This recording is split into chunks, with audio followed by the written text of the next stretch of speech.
இப்பொழுது அமித்ஷாவினுடைய இந்த கருத்து சார்ந்த பார்வையை நம்மோடு பகிர்வதற்காக எம்பி திருமிகு கனிமொழி சோமு நம்மோடு இணைப்பில் இருக்கிறார். அவரோடு பேசலாம். வணக்கம் மேம். தமிழ்நாட்டில் நிச்சயமாக பாஜக வெல்லும், அதை நான் மீண்டும் மீண்டும் உறுதியாக சொல்கிறேன் என்று அமித்ஷா கூறியிருக்கிறார். உங்களுடைய பார்வை என்ன? வணக்கம்மா. பாஜக வெல்ல வேண்டும் என்றால் அது உண்மையிலேயே ஒரு சிரிப்பாக ஒரு நகைக்கக்கூடிய ஒரு விஷயம். ஒரு உள்துறை அமைச்சராக இருந்து கொண்டு தமிழ்நாட்டை பற்றி புரிதல் கூட இல்லாமல் பேசிக் கொண்டிருக்கிறார். நேற்றுதான் அவர்களுக்கு மண்டையால் அடித்தார் போல் சாட்டையால் அடித்தார் போல் உச்ச நீதிமன்றம் ஒரு தீர்ப்பை வழங்கி இருக்கிறது. அவர்கள் நியமித்த அந்த கவர்னர் நடவடிக்கைகளை எதிர்த்து இதுவரைக்கும் இந்தியா லெவல்ல எனக்கு தெரிஞ்ச எந்த ஸ்டேட்லயும் இப்படி ஒரு தீர்ப்பை கொடுக்காத ஒரு தீர்ப்பை நம்ம தமிழ்நாட்டுல வாங்கியிருக்கிறோம். நம்ம 10 மசோதாக்களை நம்ம நிறைவேற்றியது செல்லும். அதை எந்த அளவுக்கு சீக்கிரம் அமல்படுத்த வேண்டும்ங்கிற காலை வரையும் நம்ம உச்ச நீதிமன்றம் கொடுத்திருக்கிறது. அப்படி இருக்கும் நிலைப்பாட்டில் இதுவரைக்கும் பாரதிய ஜனதா பார்ட்டி தமிழ்நாட்டுல தனித்து நின்று போட்டியிடவே இல்லை.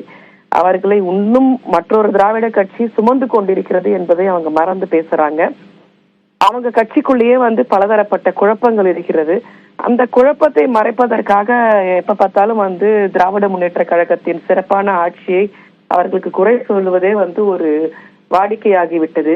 அவர்கள் கொண்டு வந்த ஒர்க் ஃபோர்ஸ் பில், அவர்கள் கொண்டு வந்த சிஐஏ பில், அவர்கள் கொண்டு வந்திருக்கிற இந்த டீலிமிட்டேஷன் பிரச்சனை, அவர்கள் கொண்டு வந்திருக்கும் இந்த விமென்ஸ் ரிசர்வேஷன், அதாவது நடக்காது என்று தெரிந்தும் கொண்டு வந்திருக்க விமென்ஸ் ரிசர்வேஷன், இப்பொழுது கொண்டு வந்திருக்க இந்த 1 எலெக்ஷன் 1 நேஷன் 1 பாலிசி, அதை நம்ம ஜேபிசிக்கு அனுப்பியிருக்கிறோம். இப்படி அவர்கள் பலதரப்பட்ட தப்புகளை திரும்ப திரும்ப செய்து கொண்டு நம்மளுடைய பெடரலிசத்தையும் செகுலரிசத்தையுமே குறைத்து கொண்டிருக்கிறார்கள் என்பதை மறைப்பதற்காக தமிழ்நாட்டில இருந்து ஓங்கி ஒழிக்கக்கூடிய குரலை குரல் வழியை நிறைக்கும் மாதிரி அதை அவங்க அரசியலாக்கி கொண்டிருக்கிறார்கள் என்றுதான் என்னுடைய தாழ்மையான கருத்து. இன்னொரு முக்கியமான விஷயம், இந்த தொகுதி மறுசீரமைப்பு தங்களுடைய ஊழலை மறைப்பதற்காகவே மு.க. ஸ்டாலின் அரசு இதனை கையில் எடுத்து நாடகம் ஆடுகிறது என்று பெயரை குறிப்பிட்டு இந்த விமர்சனத்தை முன்வைத்திருக்கிறார். உங்கள் பதில்? ஒரு உள்துறை அமைச்சருக்கு ஒரு ஃபேமிலி பிளானிங் பாலிசியோட தாற்பயம் என்னன்னு புரியாம பேசுறதுதான் இதோடைய உண்மையான நிலைமைங்கிறத நான் சொல்லுவேன். ஒரு மருத்துவராகவும் இதை என்னால சொல்ல முடியும்.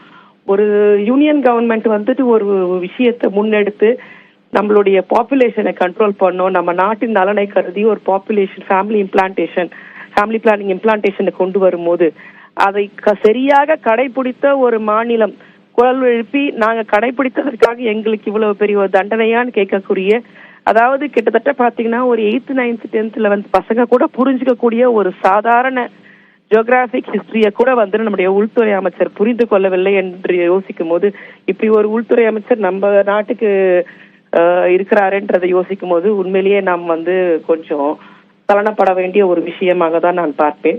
இதில் அரசியல் செய்வதற்கு ஒன்றுமே இல்லை. எங்களுடைய குரல் அங்க ஓங்கி ஒலிக்கணும். நம்மளுடைய தமிழ்நாட்டுக்கான நீதி அங்கே வழங்கப்பட வேண்டும்.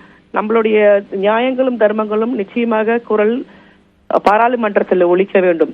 இந்த மறைவரை டீலிமிட்டேஷன் வந்துச்சுன்னா நம்ம எத்தனை தொகுதிகளை இல்லை என்ற கருத்தை உங்களுடைய கருத்தாக பதிவு செய்திருக்கிறீர்கள். இணைப்பில் கருத்துக்களை பகிர்ந்து கொண்டமைக்கு நன்றி திருமிகு கனிமொழி சோமு.